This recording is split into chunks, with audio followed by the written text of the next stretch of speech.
Local support for News 6 has been provided by the Northwest Ohio Educational Technology Foundation, Bowling Green State University, and the members of WBGU-TV. Hi, we're the 6th grade class of Ada Elementary. Welcome to Fighting Bulldogs. Welcome to News 6.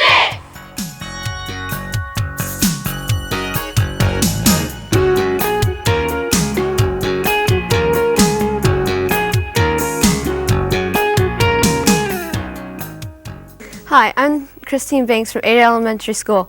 Welcome to News 6. With today's first story, here's Travis Hazelton. You know dogs can be fun to pet, but you probably don't know what's involved in making them fun to pet. Our first story today will introduce you to the unique profession of dog grooming, where there's Nathan Preston with professional pet groomer Laura Cook. It's a makeover, but it's not for humans. It's for man's best friend. Can you tell us a little bit about dog grooming? I started dog grooming about 1.5 years ago, and I got into the field because of my love for animals. I really enjoy working with them. What are some of the equipment you use? We use dog brushes and combs and ear pullers to pull hair out of ears, and toenail clippers and shampoo, cream rinse, bathtub, water. Can you show us how to groom a dog?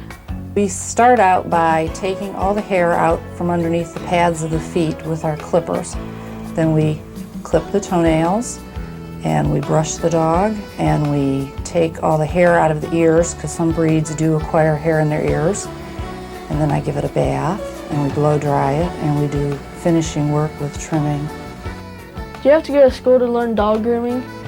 No, you don't. In the state of Ohio, at least, you don't have to be certified to groom dogs. Anybody could do it that wants to.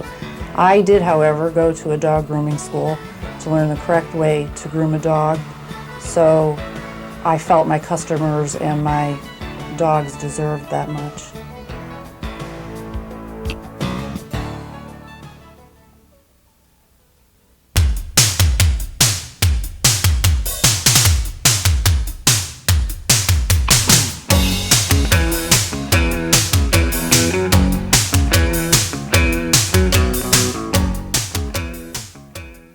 Today's News 6 is produced by the 6th grade class of Ada Elementary School. Ada Elementary School is located in Ada, which is about 20 miles east of Lima. Ada was founded in 1853 and has a population of about 3,000.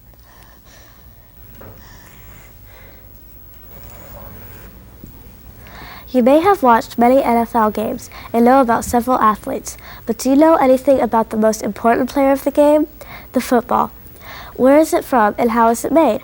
Our next story will let you visit Wilson's Sporting Goods Factory at Ada, and you will no longer be a stranger to the football.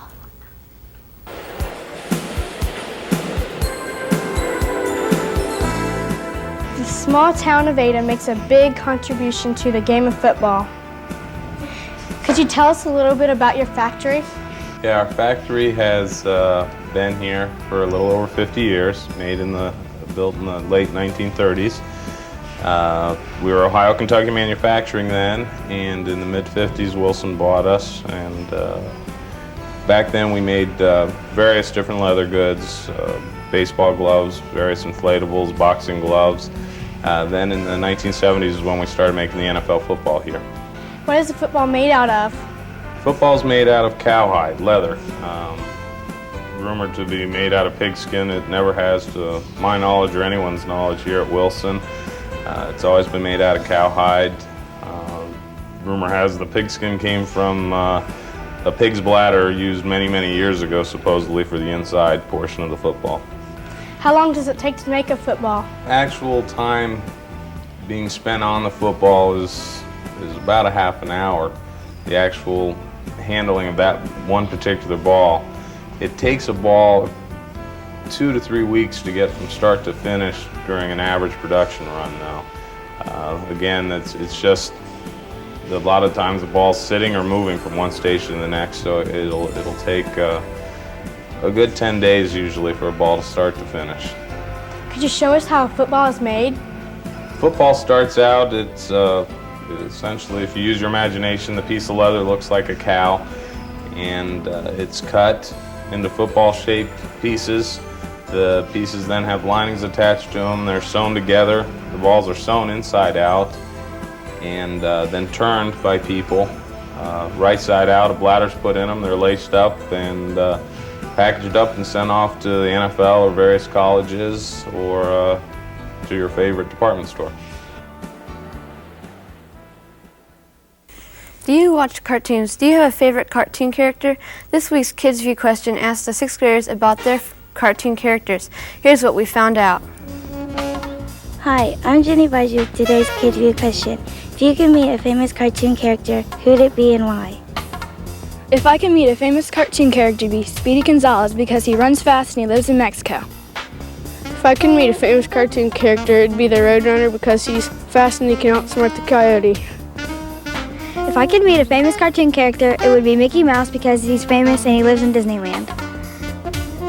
Recently, News 6 interviewed Mr. Arden Searson, whose fascination with Native American Indian culture has led to an amazing collection of Indian artifacts. Here's Aniko Ladanya with Mr. Searson and his collection.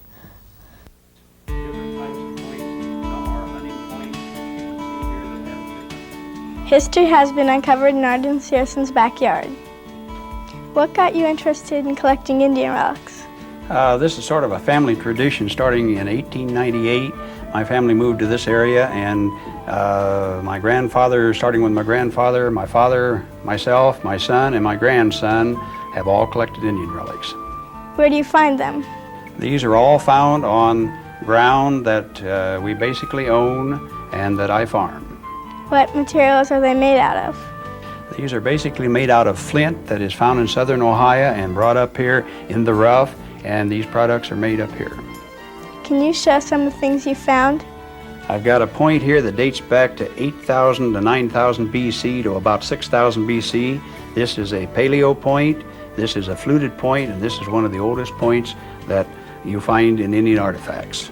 The next point that I have here is an archaic point. You notice the difference in the top. This point dates from about 6,000 BC to 115 BC. The next point that I have is an Adena point, and the date on this point is from about 1000 BC to 400 BC. And notice the difference in the top of each one of the points. Each tribe have a different top so that they know denotes their tribe. The next thing that I have is an archaic pedestal. This is a real hard stone bell pedestal that is used for grinding corn for their food. That's all for this week's News 6. Thank you for tuning in. Join us next week when Lucky Elementary School visits News 6.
Local support for News 6 has been provided by the Northwest Ohio Educational Technology Foundation, Bowling Green State University, and the members of WBGU-TV.